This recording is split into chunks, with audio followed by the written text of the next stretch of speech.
Every week, Epic Games has a free game available for you to get. Is this week's game going to be a real Gambit or a valuable addition to your library? Hey, welcome to Altogether Games. I'm the Altogether Gamer. I love games of all kinds, and I'm here to go over and share my thoughts on if this week's free Epic game is worth your time. For the week of August 15th till the 22nd, we have Death's Gambit Afterlife.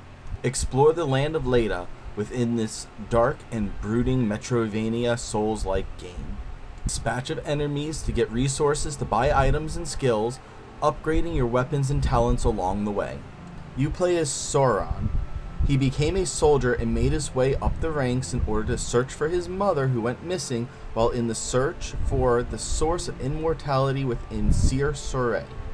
When setting out with his company on an expedition with the same goal as his mother did, they are all quickly taken out, but Sauron makes a deal with death in order to find his mother and is tasked to take out the immortals throughout the land of Leda by death for him.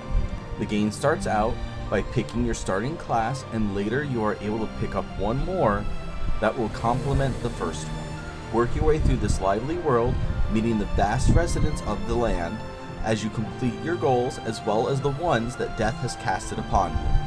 The combined use of pixel and illustration art styles makes this game look immaculate. White Rabbit did not pull any punches when designing the look of this world. The areas that the inhabitants live in are bright and lively, and the areas that have been abandoned are so dark and brooding that it can make the hair on the back of your neck stand on end. The illustrations, when the text boxes are telling the story, go the extra mile to bring out the personality of each person in the story and gives the player and characters a reason why you want to be attached to them. The use of the background music is done immaculately to paint a picture of just how dark the world really is. I had a few times where things with the music and situation were getting so tense that I thought something was going to jump out and scare me. They use slight sound effects and whispers in just the perfect way as well. A slight laugh, a murmur in the dark, or the piano keying in as you move through the area. The controls are easy to pick up. You can change the key bindings as well, but some of the interfaces do not change to reflect all changes. As you gain upgrades, it lets you ease into each of the new abilities, and the areas that need abilities that you do not have make themselves very clear. Perfect blocking gives you a nice burst of damage, and the dodge mechanic gives the game a lot of depth too. The gameplay is closer to Dark Souls when it comes to how you get skills and upgrade your gear, but with the platforming and how new areas become open as you gain new abilities, fits it snugly into the Metroidvania genre. In the same concept of how Dark Souls works, when upgrading your gear, you're going to want to stay with the same equipment through the whole game if you wish to min-max. Death in Death's Gambit is used more as a catalyst for gameplay rather than a punishment for failing. This is something similarly used in the game The Messenger, where dying leads to some comedic scenes and even gives the player more of the lore of the world and the past of Sauron. For a game that does so much right, some might see the difficulty level on the high side. Some of the boss fights can feel cheap with how they move and require good reflexes and perception from the player themselves to be able to handle those bosses.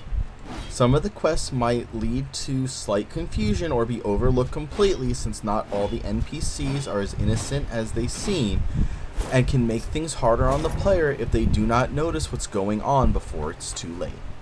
Death's Gambit had so much that I loved about it, but the best parts have to be the humor and the Easter eggs hidden throughout the world.